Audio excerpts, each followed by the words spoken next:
अथ एकादशो अध्याय प्रारंभ। देवताओं द्वारा देवी की स्तुति तथा देवी द्वारा देवताओं को वरदान। उदय होते हुए सूर्य के सदृश कांति मुकुट में चंद्रमा तुंग कुचा 3 नेत्रों से युक्त मुस्कुराती हुई बर पास अभय को लिए हुए भुवनेश्वरी का मैं भजन करता हूँ।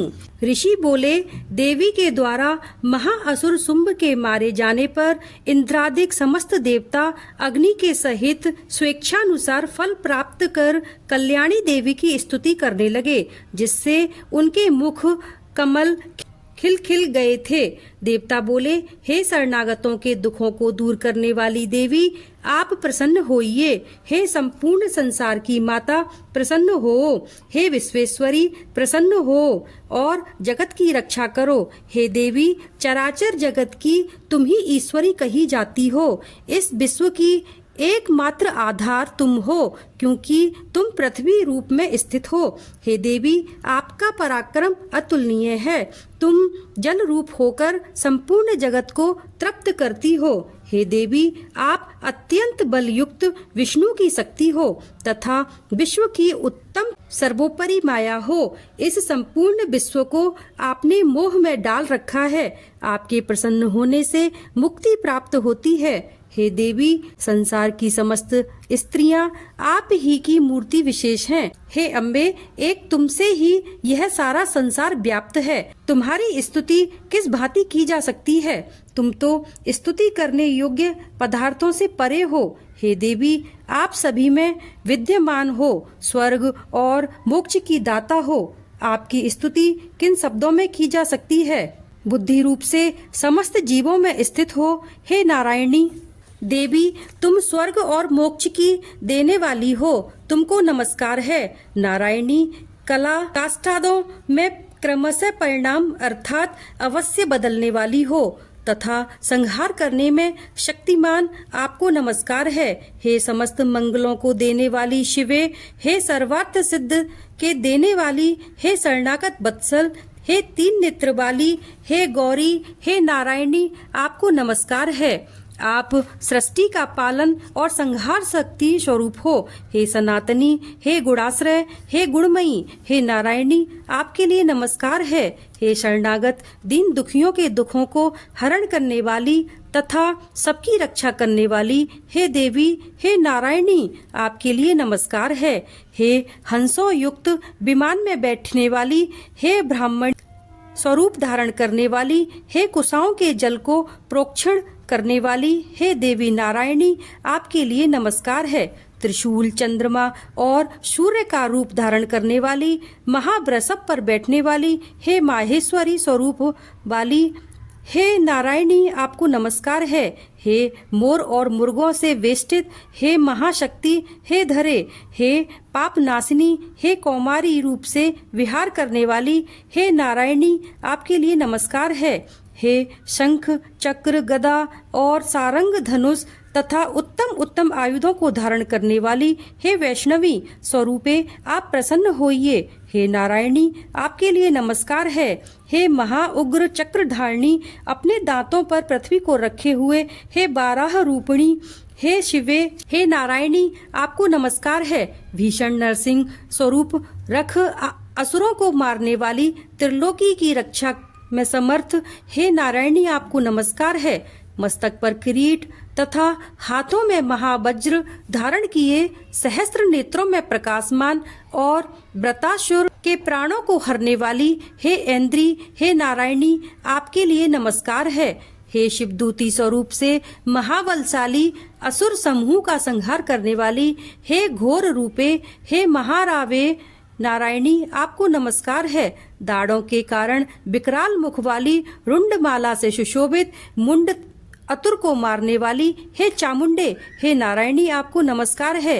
हे लक्ष्मी, लज्जा, महाविद्या, श्रद्धा, प्रष्टि, स्वधा, महाशक्ति, महाविद्या, स्वस्थ, हे नारायणी, आपको नमस्कार है। मेधा, सरस्वती, बराभूति, बाभ्रवी, तामसी, नियता और ईश्वरा और ईशा स्वरूपी, हे नारायणी, आपको नमस्कार है।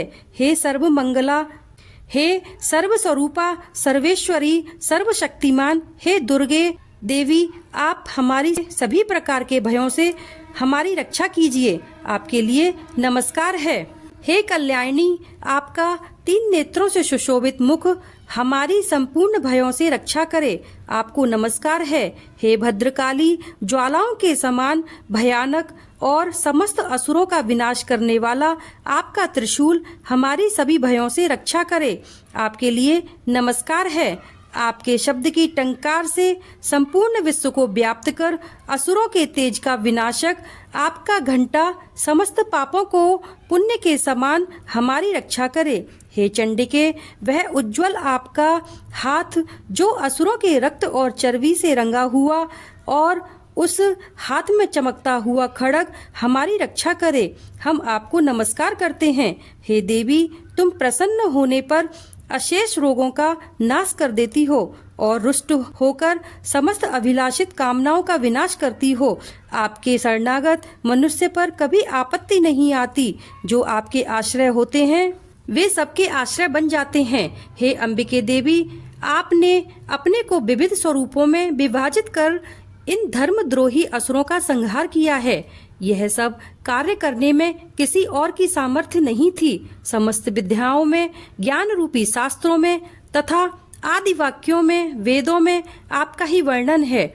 आपके अलावा ऐसी कौन सी शक्ति है जो विश्व को अंधकार रूप ममता के गड्ढे में निरंतर घुमा सकती है। जहाँ राक्षस, भयानक विषैले सर्प, दुश्मन, चोर, डाकू और लुटेरों के दल एवं दावानल, वहाँ पर भी तथा समुद्र के मध्य में भी आप विश्व की रक्षा करती हो।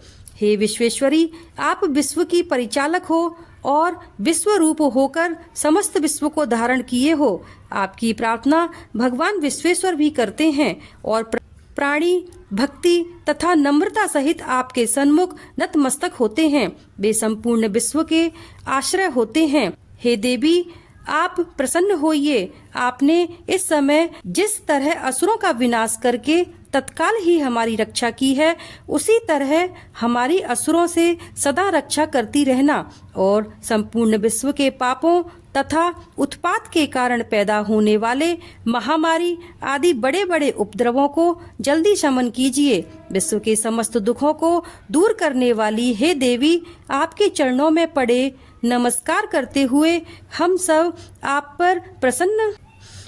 पर आप प्रसन्न होइए। त्रिलोक्यवासी देव, ऋषि, मुनि आदि से पूजने योग्य आप पर वर देने वाली होइए।